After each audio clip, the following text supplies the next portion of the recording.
Thank you everyone for coming to our panel for Final Fantasy XIV. We've been doing this for about 5 years now. I just want to make a note that even though we've been trying to do slightly different things on a yearly basis, we're kind of going back to basics this year because of the expected audience, because of the way that this is being presented. This is a pre-recording that we did on July. So this is going to be before the patch 5.3 comes out. And for those of you who have come to our panel before at AnimeNext, I want to make a note that we will not be having a Q&A session for obvious reasons. So you can go to the next slide. So first, I'm going to give a brief overview of what we'll be planning on covering for this panel. We're going to introduce the panelists. We're going to do a brief overview of Final Fantasy XIV for those who are not familiar with the game. Then we'll very briefly talk about 1.0, a version of the game that most people thankfully have not played through. And then we're going to go for the majority of this panel on Shadowbringers. First, a brief overview on Shadowbringers, what stood out for us, the impact the pandemic has had on development for Shadowbringers, and what we're looking forward to in the future. And finally, we're going to be doing something new this year, where we're going to be talking about a new player's perspective of starting Final Fantasy XIV with Shadowbringers. So you can go to the next slide. So first off, let's start with some introductions. My name in-game is Leon Silverberg. I primarily play the game for rating purposes. That's pretty much all I do nowadays, for better or for worse, although I still participate in more casual content. Final Fantasy XIV was actually the MMO that I started off with, and to this day is the only MMO I play. And funny enough, I actually got into Final Fantasy XIV because of a Distant Worlds concert that I went to some odd years ago. Okay, so my in-game name is Nano Nanoir. For those of you that have attended our previous panels at prior AnimeNexts, you'll realize that I change my name pretty much every single expansion, so it's never the same.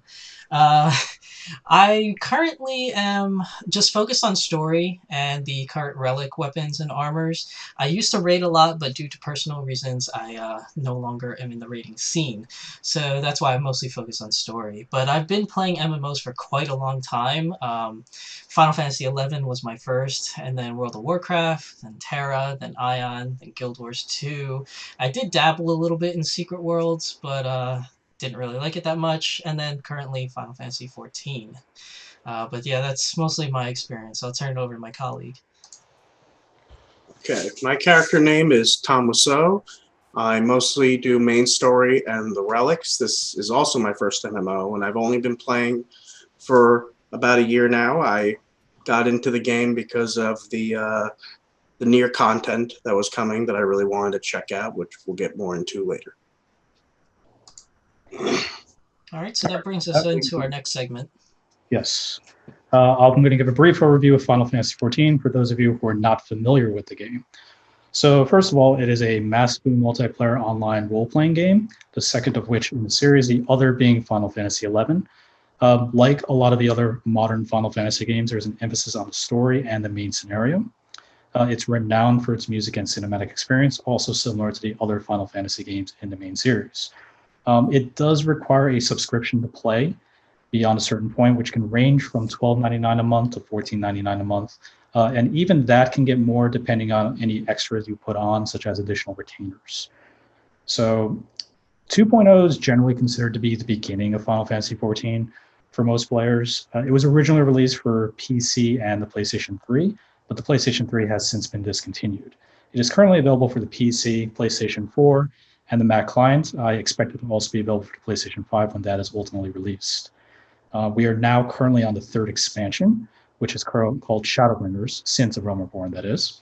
And over time, the scores, both from critics and from users, at least according to Metacritic, have been going up. So this is a good sign. And for those of you unfamiliar with how Final Fantasy XIV works, there is new content that is released approximately every 3.5 months through patches. So we can go on to the next slide, and we'll start with the beginnings of Final Fantasy XIV, which most people are not familiar with for good reason. All right, so this brings us to Final Fantasy XIV 1.0. It's like the forgotten part of Final Fantasy XIV. Most people haven't played this. For those that have, it was very, very interesting.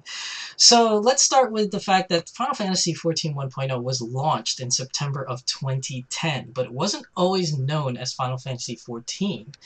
it actually had a code name, which was codenamed Project Rapture.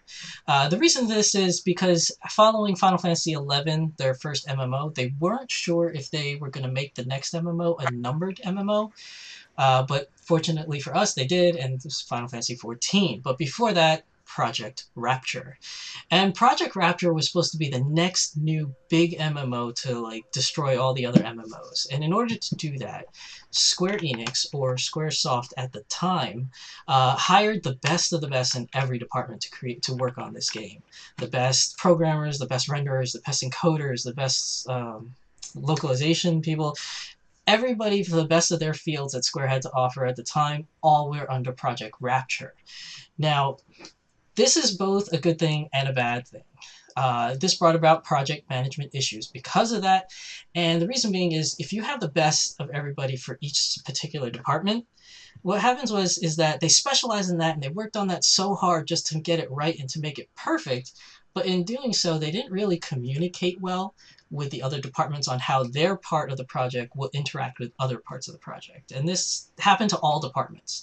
And those overseeing the project departments didn't really do a good job in making sure that the contact continued. So that led to a bunch of project management issues. And one of the big ones that I like to highlight and talk about is going to be the flower pot issue. So basically what happened was in Final Fantasy XIV 1.0, to have a flower pot cost 1,000 polygons and 150 lines of shading. This is roughly the same amount as a player character or an NPC. So imagine being in an area with 5 player characters and 5 NPCs. And if that is happening and you're getting lag or having load issues from too much information for your computer, then it brings up a lot of problems to the point where you can even crash your game. Now, include those 5 players and 5 NPCs, and then include 10 flower pots, because apparently there are flower pots everywhere, especially in the major city-states. You're looking at major, major problems, and people did have that. A lot of people were warping, a lot of people had lag issues, a lot of people were just getting crashes, so many issues because of this one specific thing. There were a lot of things that happened, but that was just one project management issue I thought was definitely a big one. But Final Fantasy XIV definitely had a lot of flaws, which is going to be my next part. So I could go on and on and on about all the different flaws from Final Fantasy 1.0, but that would take way too long. So for today's purposes, I'm going to highlight quite a few that I thought was really important. So for one, you can see here in the picture is the UI. The UI was a huge, huge problem. So as you can see there, you can see your character, the menu on the right, and then your text box and your health on the bottom. Now, from this screen, normally you can only use your attack buttons to attack and chat to people. But if you wanted to do anything else in the game, you had to use the menu to the left. It's also important to note that you could also, you couldn't jump, you didn't have any auto attacks, and there was no mini-map as well on your regular screen. All of that had to be done through the menu. So you open up the menu on the right, and that brings you to submenus, which then again, when you click on that submenu, brings you to another bunch of submenus, to another bunch of submenus. And this got really, really boring really fast. It was really bad and really clunky. There were no such things as hotkeys back then, so you couldn't hit I and see your inventory. You had to use this main menu screen. And it was absolutely atrocious. Now, another thing that I wanted to talk about is the copy-pasted environments. And what that means is I'm going to use the example of this picture here of the Black Shroud. On the left, you have the Black Shroud 1.0, and on the right, you have the Black Shroud 2.0. Now, the 1.0, as you can see here, looks like a waffle maze. It looks absolutely terrible. A lot of these, if you look really closely, I'm not sure if you guys can see this now, but if you really look closely at it, they're just a bunch of squares. And those squares were copy-pasted everywhere. And within those squares, it was literally like a road, some trees, and a rock. And that was just copied and put somewhere else on the map. And copied and put somewhere else on the map. And this continuously went on, and it was terrible, and it was really claustrophobic, especially for the Black Shroud, because it was just a bunch of maze walls. Whereas in 2.0, they really opened that up and fleshed out the environment to where you can see as far out as well, your computer settings could let you see. But it was really nice how they opened it all up and got rid of that clunky copy-pasted environment. Even with other areas other than the Black Shroud that weren't so waffly-like, it still was very much so a copy-pasted era where you could just turn the corner and pretty much see almost the same setting that you did before. Now, another thing I want to talk about that was a pretty big flaw was the fatigue system. They thought they were getting real smart with this one. So they implemented a fatigue system where hardcore players couldn't outplay, I guess you could say, casual players. So the way that this is best described is when you do quests, you gain experience to gain levels, and when you kill mobs, you gain experience to get levels. At a certain point, you're going to hit a hard cap where no matter how many enemies you kill, you gain no experience whatsoever. And you're only granted 8 leave quests at the time every 36 hours. So once all that was like done, there was nothing for you to do in Final Fantasy XIV other than either craft, which was an abomination, or you could just RP with your friends online, or just stop playing the game altogether until you get that XP bonus back, or the ability rather to earn XP. The problem is that there was no way of knowing when your XP refreshed and your ability to gain XP was back. So you had to keep checking, basically. It was definitely a huge design flaw, I thought, for this, and I'm glad it's not in 2.0. It was pretty bad. Another thing was the death penalty in this game.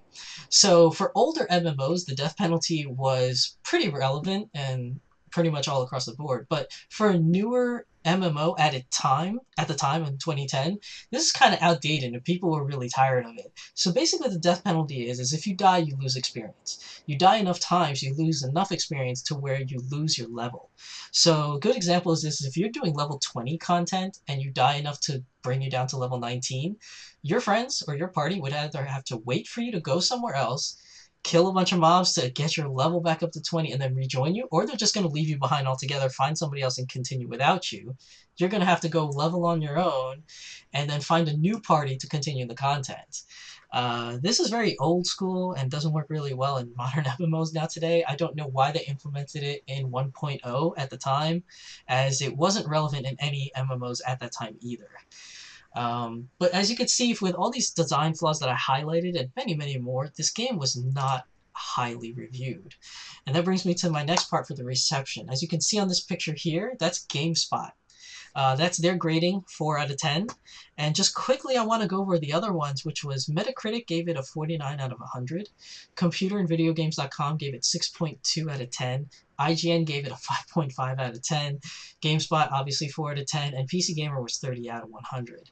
This is really, really low and really, really bad ratings for a game that was hyped up so much with all the best quote-unquote people assigned to it. Now, to give you even further of how bad it did, the game came out, like I said, in 2010 September. After your 30-day free trial, they extended that 2 more times. And then when they finally got to the point of December, they just got rid of the subscription fee altogether and it became free to play.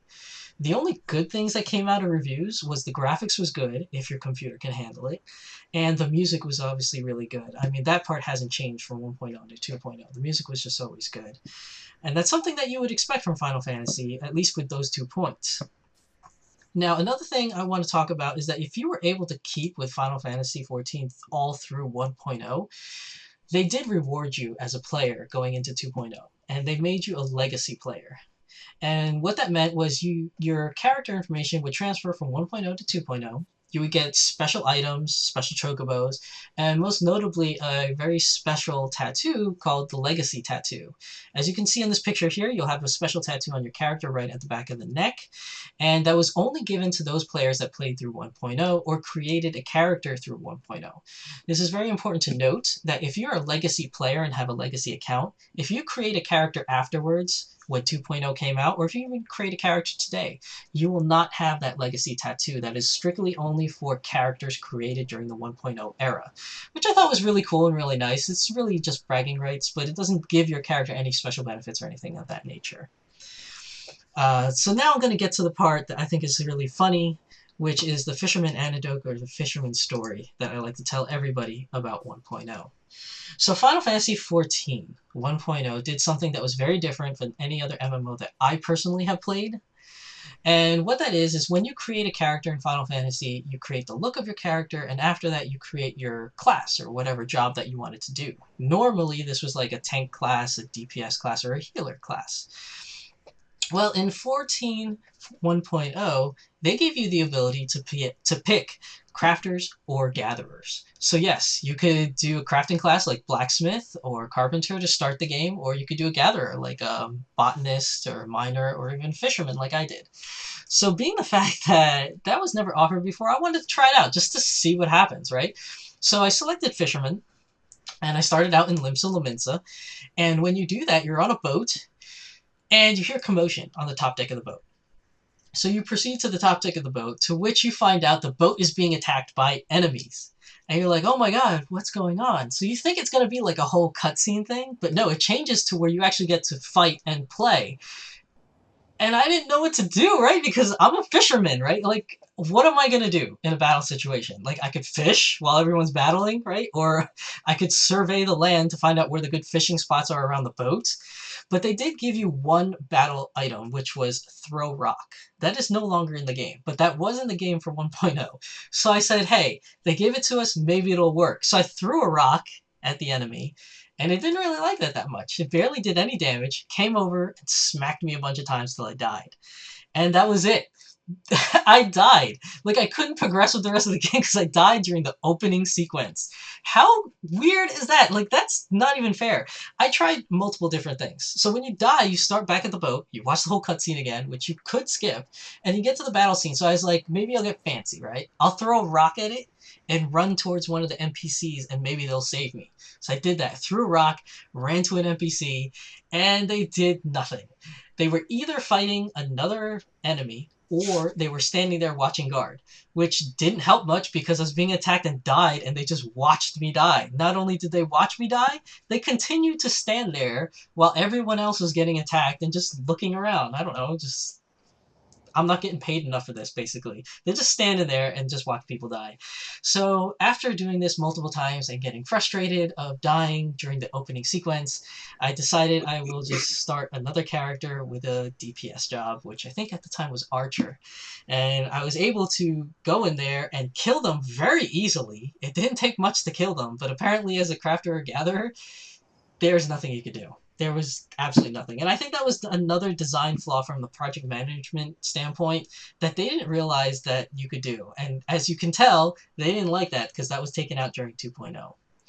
But that is definitely 1.0 in the nutshell. As I said, I could talk about this forever. There's so many bad things, but I hope you enjoyed this part. And the fisherman part is definitely my coup de grace. But I will now turn it over to what is now the current content of Final Fantasy XIV that everybody has come to love right now. So let's move on to that.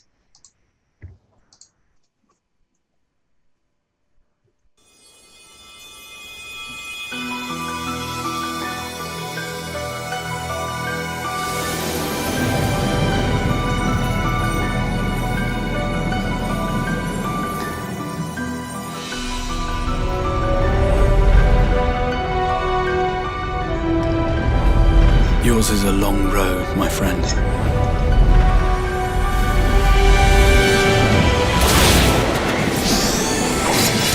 Another star shower. Wait, is that... And there may come a day when you forget the faces and voices of those you have met along the way.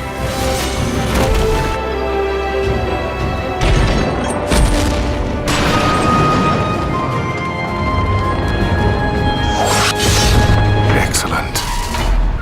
I had intended to speak with you alone. Having drawn your strength from such a cacophony of voices, can you truly be sure you still speak with your own?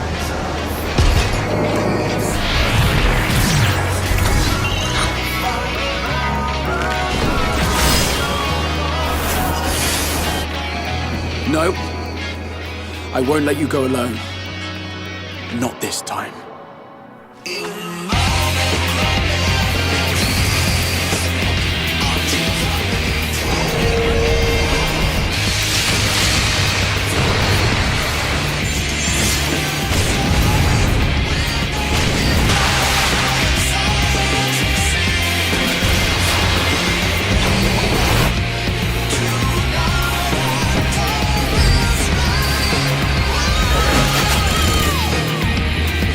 joy you have known.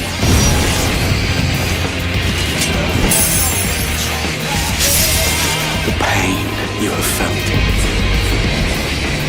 The prayers you have whispered and answered. Come, warrior of darkness! Let us finish this! They shall ever be your strength and your comfort.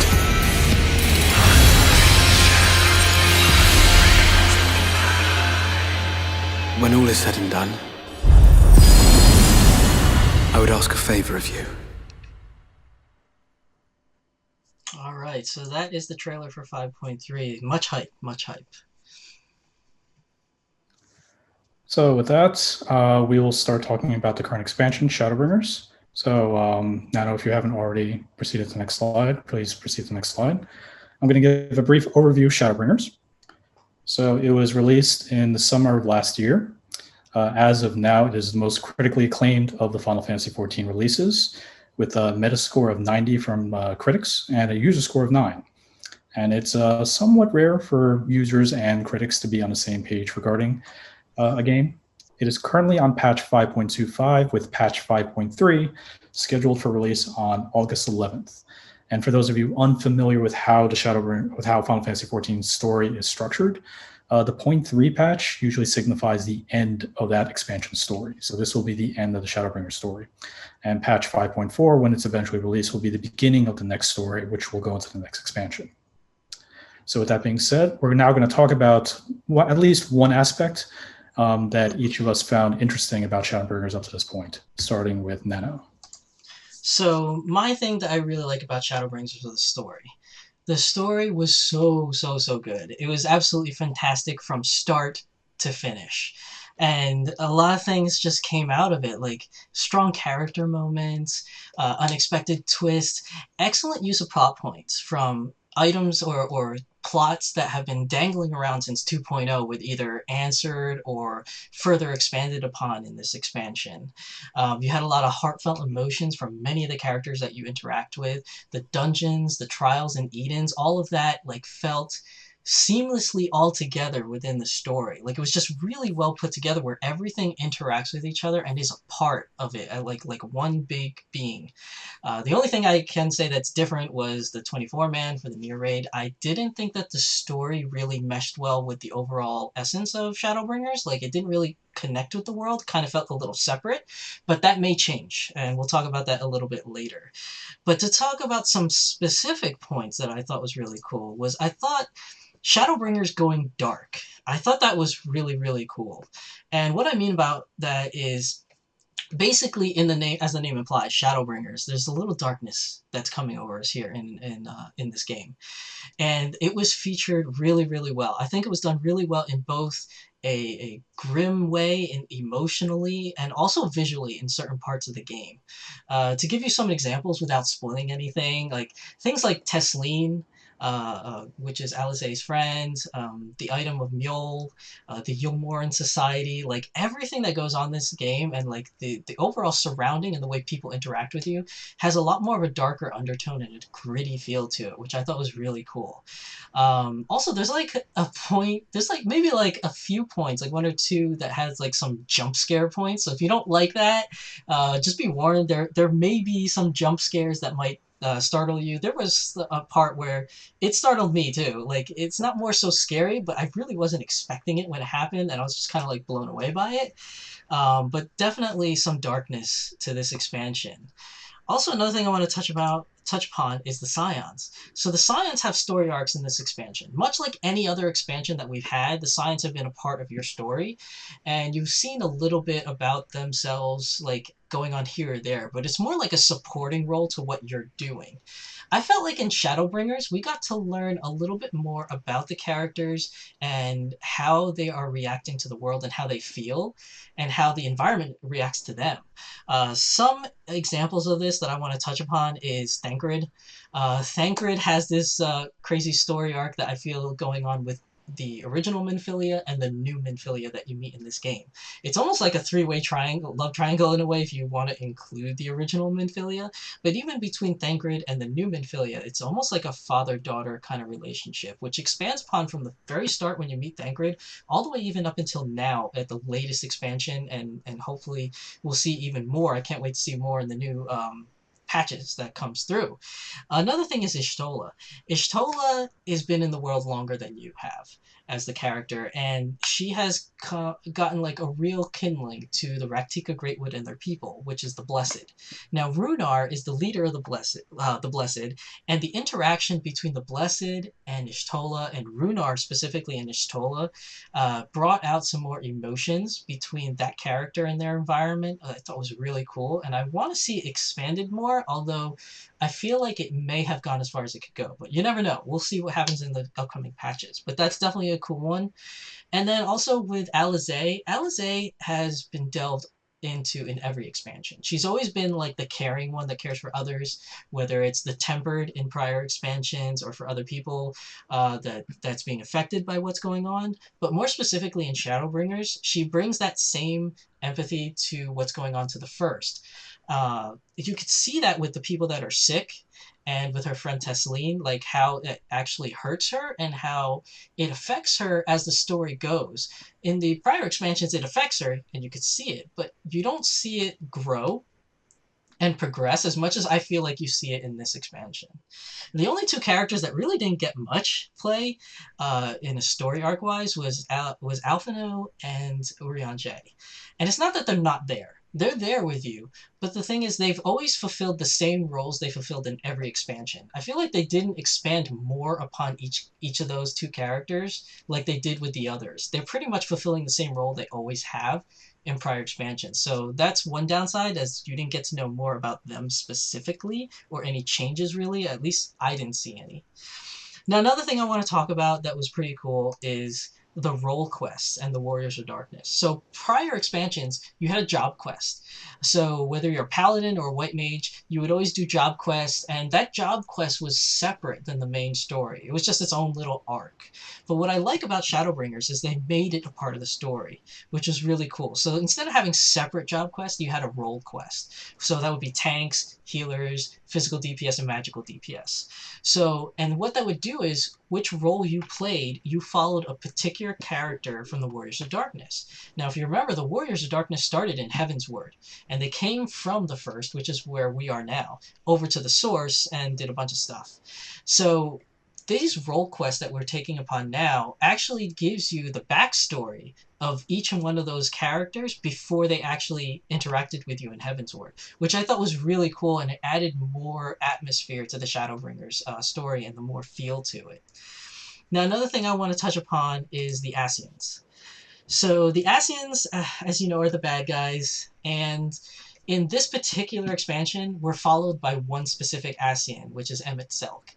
And Emet-Selch, in a way, is kind of one of your companions. He's almost like the seventh scion, in a way, in the expansion, because he's with you pretty much almost every step of the way. And you get to learn more about him, more about the Ascian society, more about what they did, more about their downfall, and you got a real feel of what it was like to be an Ascian, and how much this whole sundering and everything has affected them. And it's really cool, and I actually felt really bad for them, and I grew to really love the character of Emet-Selch. And I didn't really care much for the others. Like La Habrea, we don't really know much about La Habrea, and I really don't care to know much. I didn't like him at all. And Elidibus, you don't really know much about him either, and hopefully that'll change maybe in the new expansion. We don't know. But I really felt for the Ascians in this one. But we're the Warrior of Light, so we can't let them get away with what they're doing. And then lastly, I want to talk about the side quests. The side quests with every expansion has gotten better and better and more immersive into the story. And it hasn't changed, the formula hasn't changed. So for Shadowbringers, it definitely got better. It was more immersive, and every side quest that you did had an effect or a backstory to what you're doing in the main quest. And if it didn't, most of those side quests left off at a cliffhanger, which was later touched upon in later patches, and hopefully the other ones that were left off we'll see in other patches coming forward. But I thought those were the really key points I thought was really cool about the story. So I'm going to turn it over to my colleague here to talk about the next part. Okay. Another thing great about Shadowbringers, I thought, was the music. The composer, Masayoshi Soken, who has done most of his career composing Final Fantasy XIV. He's done some other things. He wasn't head composer, but he did work on the Drakengard trilogy and some Mario spin-off games. But he's been pretty much head composer for all of FF14, even back to 1.0. And the consensus from fans online seemed to be that he gets better with each one, and that this was the best soundtrack of all the expansions. And I thought from the beginning, the music really set the mood for everything that was happening, even in the first dungeon, Holminster Switch. The song is called To Fire and Sword, and I think the song really expresses what's going on in that dungeon. It's a dungeon where you're basically rescuing a village. A village is on fire, under attack by these monsters, and you need to come in and help these people. And I really think the song really expresses, you got to get in there. This is serious. Go save some people. It creates like a sense of seriousness and sets the tone for the dungeon. Another song I really like, my favorite song in Shadowbringers, is Civilizations, which plays in Raktika Greatwood. I agree. That's one of my favorite songs too. Yeah, it is a very popular song, and it combines some strange instruments you probably wouldn't hear in a video game, or you wouldn't expect to hear, and isn't really used in a lot of the other songs. But he uses flutes, accordions, and a bagpipe for that song, and it's very memorable. And it really, I feel like it feels like kind of primal when you listen to it. Like it fits the area so well, a sense of freedom as well. As if you go flying through the Great Wood with this song playing, it creates a great experience that you'll just want to just fly through there, just listen to the song. Another one of my favorite songs in the game is Tomorrow and Tomorrow.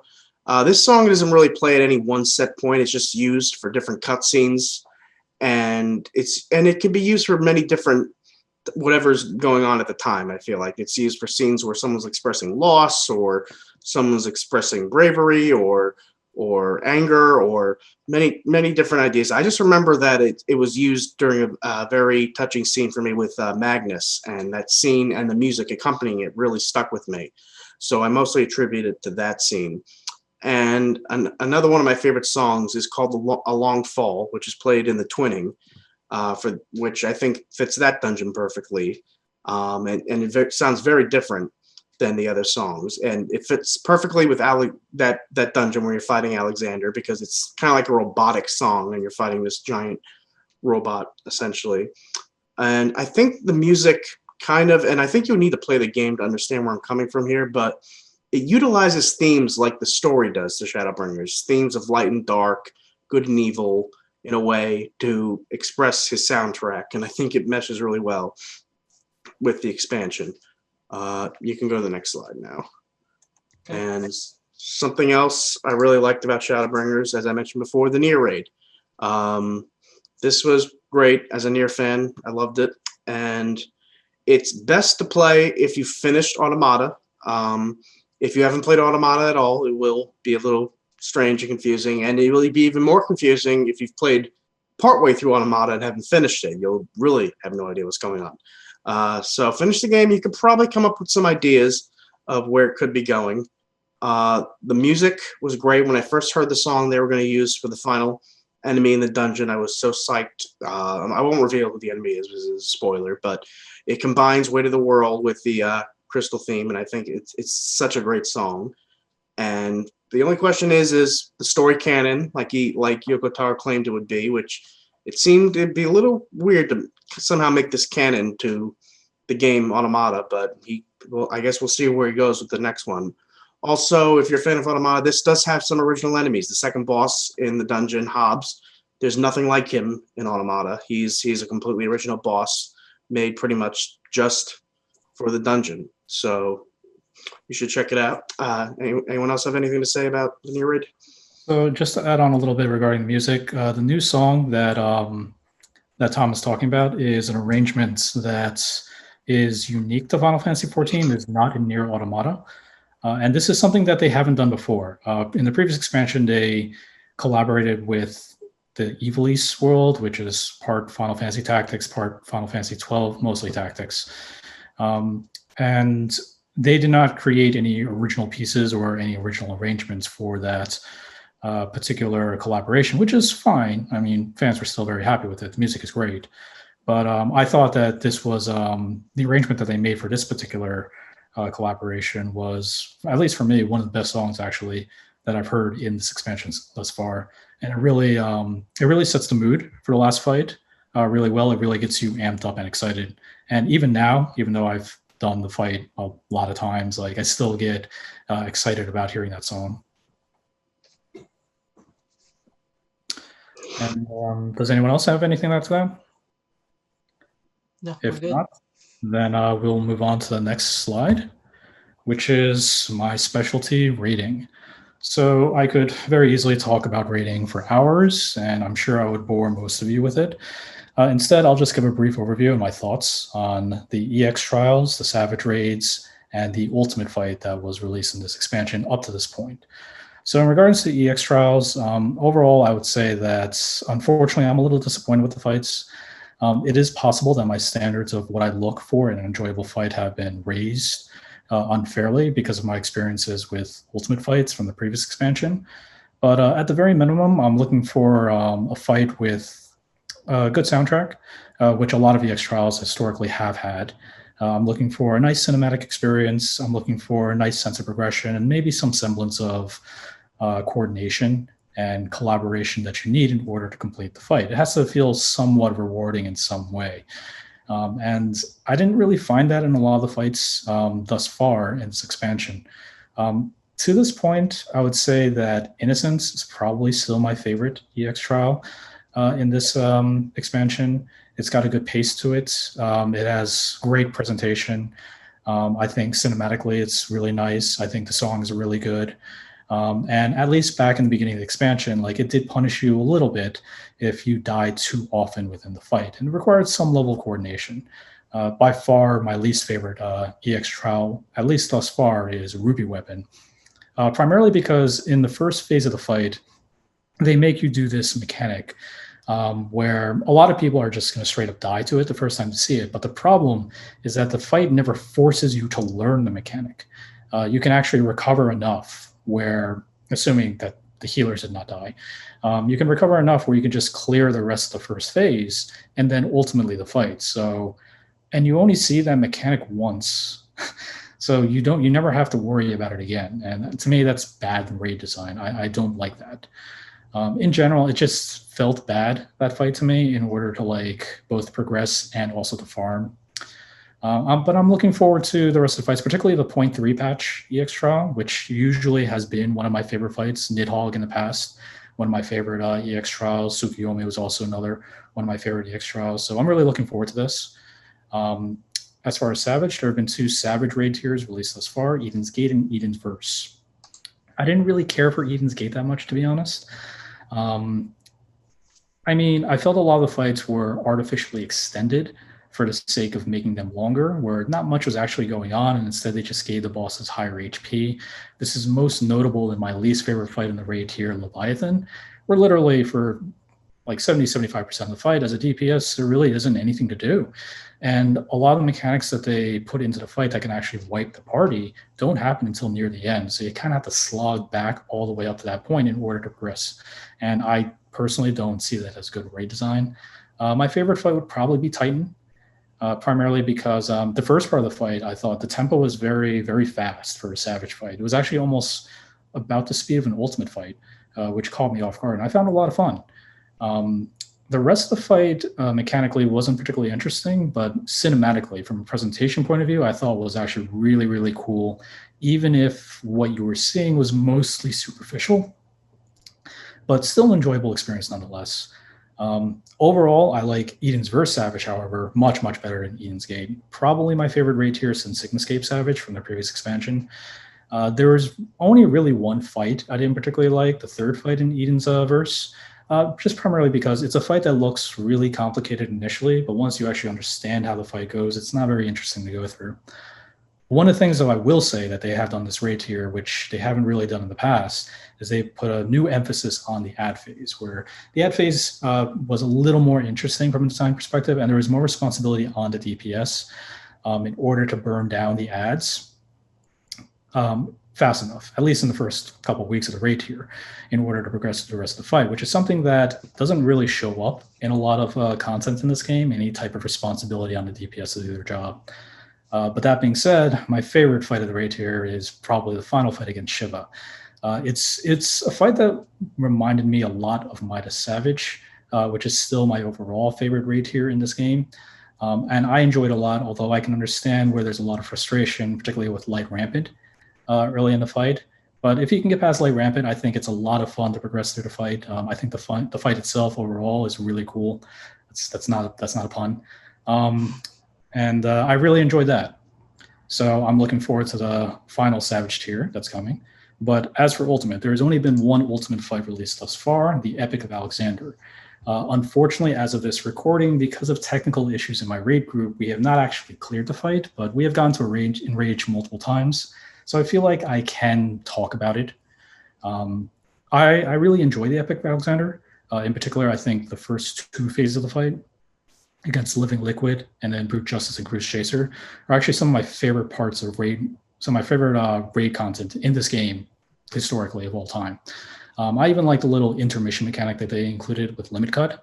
And I really, really enjoyed that. There was a lot of coordination required, a lot of communication required, particularly for the second phase.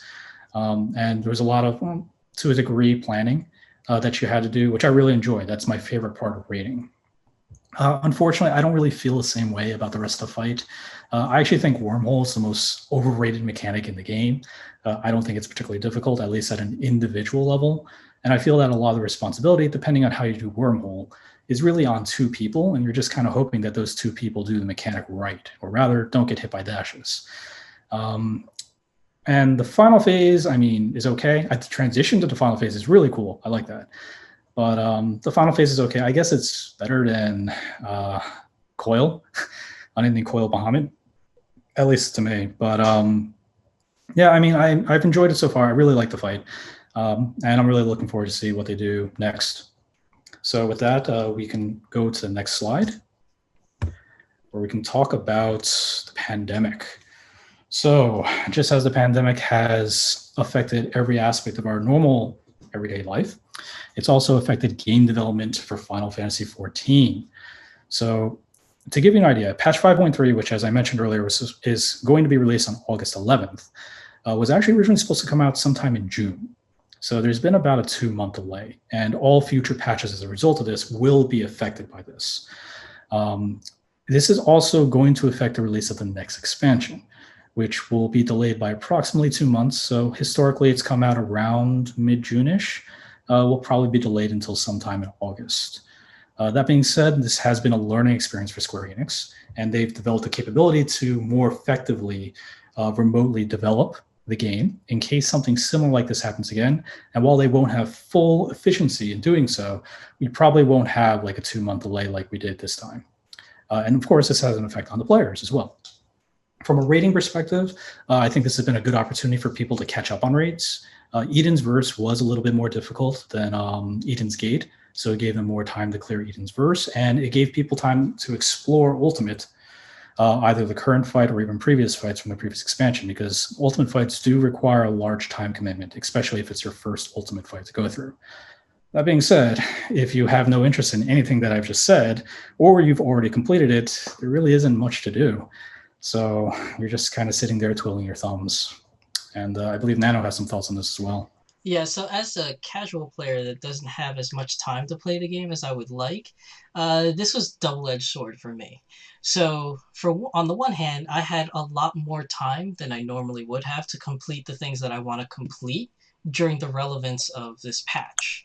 But on the other hand, it's too much time, because even though I had the time to complete what I set out to do, now I just don't have anything to do. Now, Final Fantasy XIV has so many things to do, but I don't want to do all of them. So after I completed what I set out to complete, now I'm just kind of just enjoying the fact that I can play other games and do other things. But it is definitely a double-edged sword depending on um, what you want to achieve by playing Final Fantasy XIV. You could either have too much time and be bored, or still not enough time, or just enough time to catch up with everything you need before the next patch release. But that's really all I have to say from a casual player's perspective on this pandemic. So that brings us up to the next part of things that we are looking forward to in the future patches. So one thing that I'm looking forward to is the relic weapon. Now, I use the term relic weapon a lot. The name has changed quite a bit. I think now it's the Bajra Queen weapons, or some Queen's blades. But it's the Save the Queen, and the new area is going to be the Bajra Front. Now, this relic weapon started back in the original 2.0 as a relic weapon. I think in Heaven's Ward they changed it to legendary weapon, and then in Stormblood they gave it another name, which was, I guess, the Eureka weapons, so to speak. But every iteration of this quote-unquote relic weapon has changed at every expansion on how you upgrade it and complete it. So basically it starts out as a low-level weapon that, as the patches go on, you can upgrade it to get stronger and stronger and stronger, to the point where by the end of the expansion, it is the strongest weapon in the game. And something that is new to the Relic Weapon, I guess, series is that in Stormblood they added the ability to get Relic Armor, which you can upgrade, therefore the same way as you did with the weapon. But with this new version of the Relic Weapon in Shadowbringers, I really like it because the first opening salvo of it, which we already have available to us, was really easy to get into for a beginner, and it's really easy to get more Relic Weapons for every additional classes that you want. I really did like this ease into it so that it's more available to players that are casual, that don't have a lot of time to spend into the game. You could still do it by just doing your everyday things. So the new relic weapon, the second step, is going to be the Bajra Front, which is somewhat similar to Eureka, where it's a separate zone in the game that you go to, and you're going to complete certain objectives or certain quests or kill certain monsters to get items to upgrade your weapon. Now, a couple of things that we know that this new expansion or this new patch is going to bring to us is it's going to give us the ability of skirmishes to get stuff. Now, skirmishes is basically another way of saying fates. I believe it's going to be like a fate where you go somewhere, you kill a bunch of things, and you either get items to upgrade your relic weapon, or you'll get points or some kind of quest reward to upgrade your relic weapons from doing so. As of right now, we don't really have too much information as of this recording because the patch is not out yet. But that's all we know about the skirmishes, really. There's another one called the critical engagements, which is basically another way of saying hunts. There's going to be a big monster, everybody's going to fight it, and you're going to get stuff that you could probably use to upgrade your relic weapon. The only thing that's different about this is that there's actually a lockout. So X amount of people can go and fight this battle instead of like everybody that's on this island. And I think the reason why they did that is to keep AFKers out. So, because in Eureka prior, people would just AFK to the next battle, AFK to the next battle.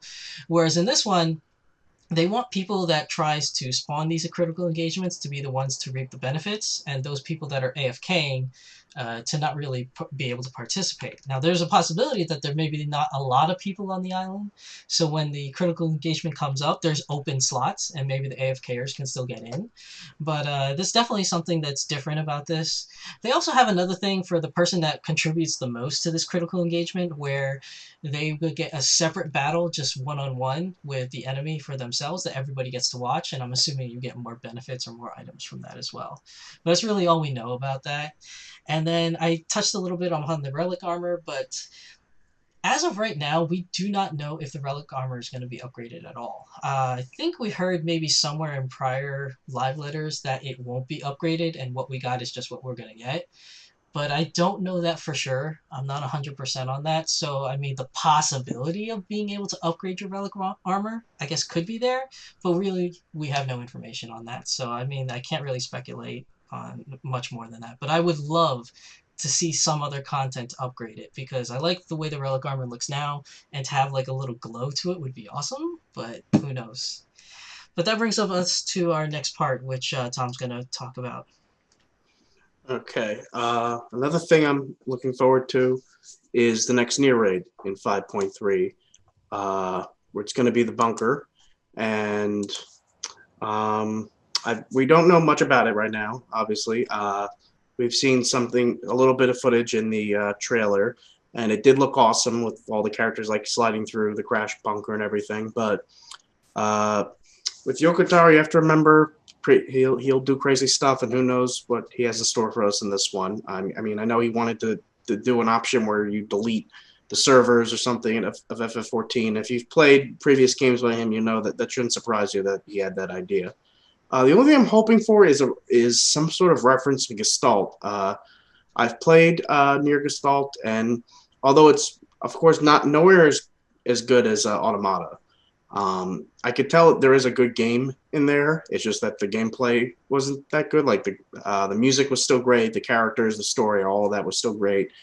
And me and Leon went to the Near concert in Chicago last January before the world went to hell, and half the concert was based on Gestalt/Replicant. So I know there's love for the game there, and with the remake of Gestalt coming out sometime soon that they've announced, I think it would make sense to put some reference to Gestalt. I mean, there was one in the copied factory, but it was so small I didn't even notice it until Leon pointed it out to me.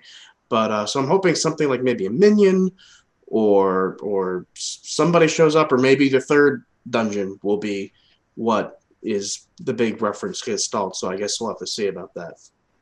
Anything else anyone wants to say about this? Yeah, I'll add some things really quickly because we are running a little bit behind. I am hoping that they put a Grimoire Vice minion, which I think they will eventually. I'm honestly surprised that Neil has no involvement up to this point in the story, but I think that will probably change. A little disappointed that there's no Drakengard references at all, and I don't expect this to change.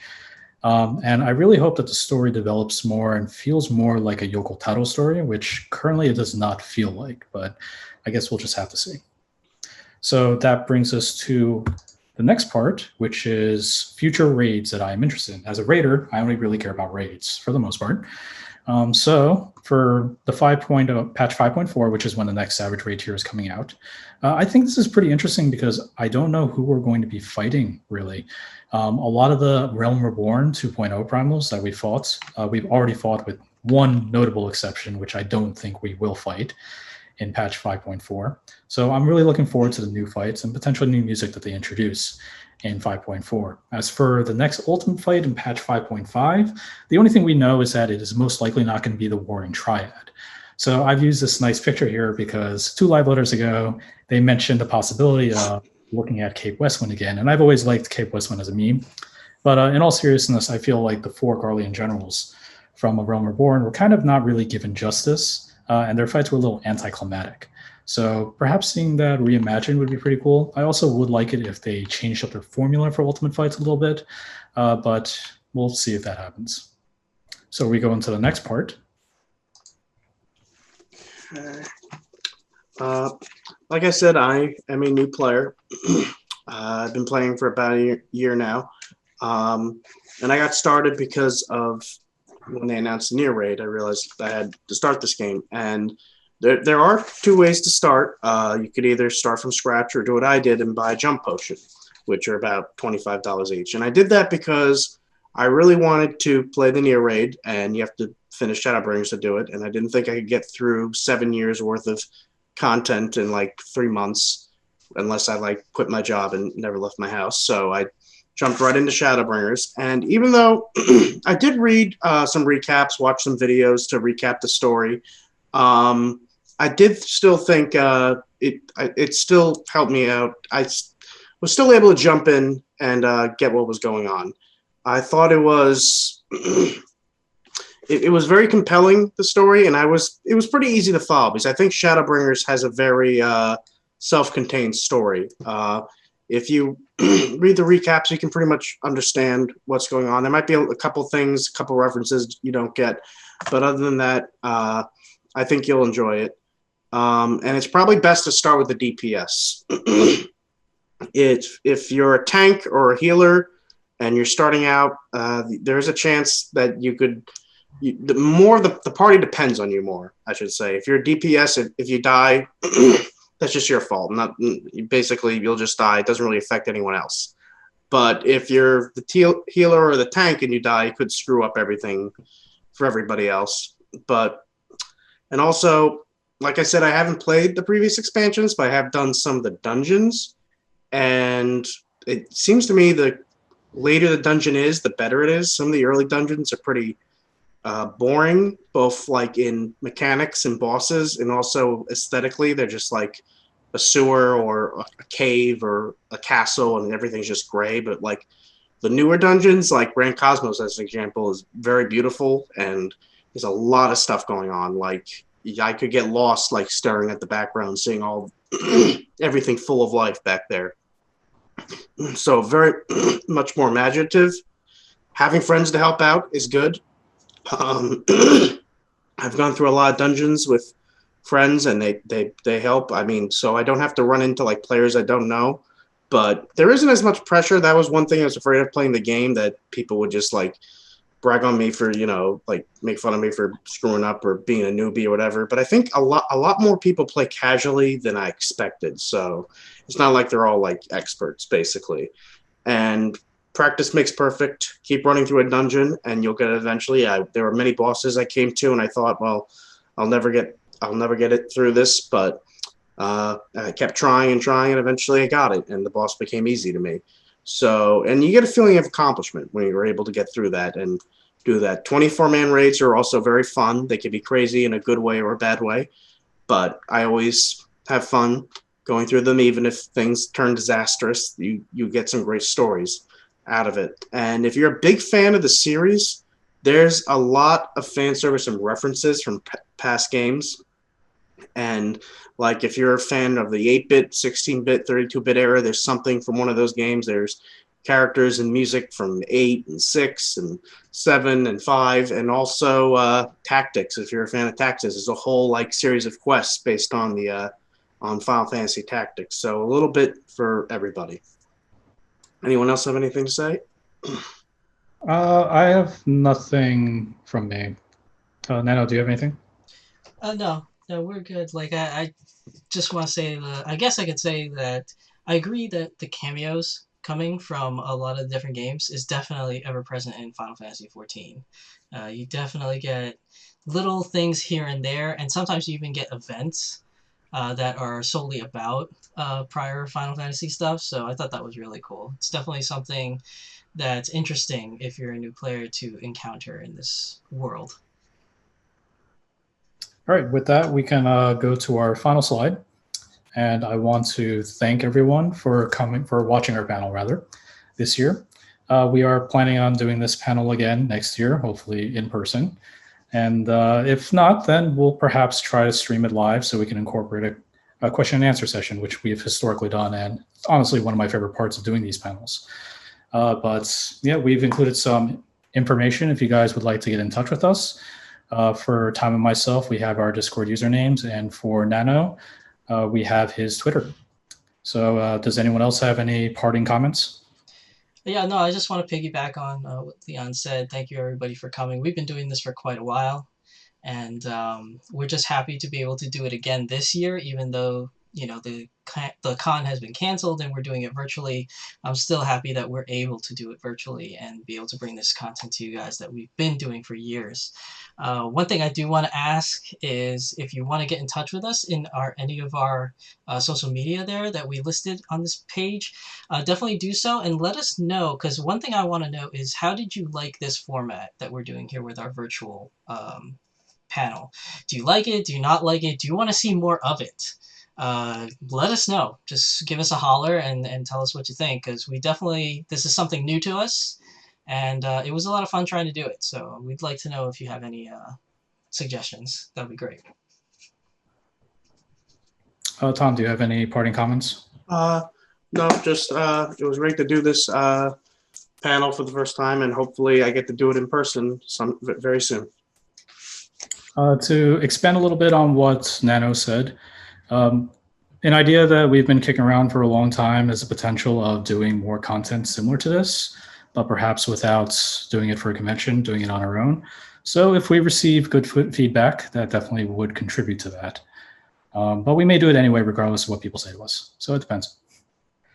But thank you again. Yeah, that wraps everything up. So thank you, everybody, guys. Thanks for coming. And we'll see you guys hopefully next year. It's been a lot of fun.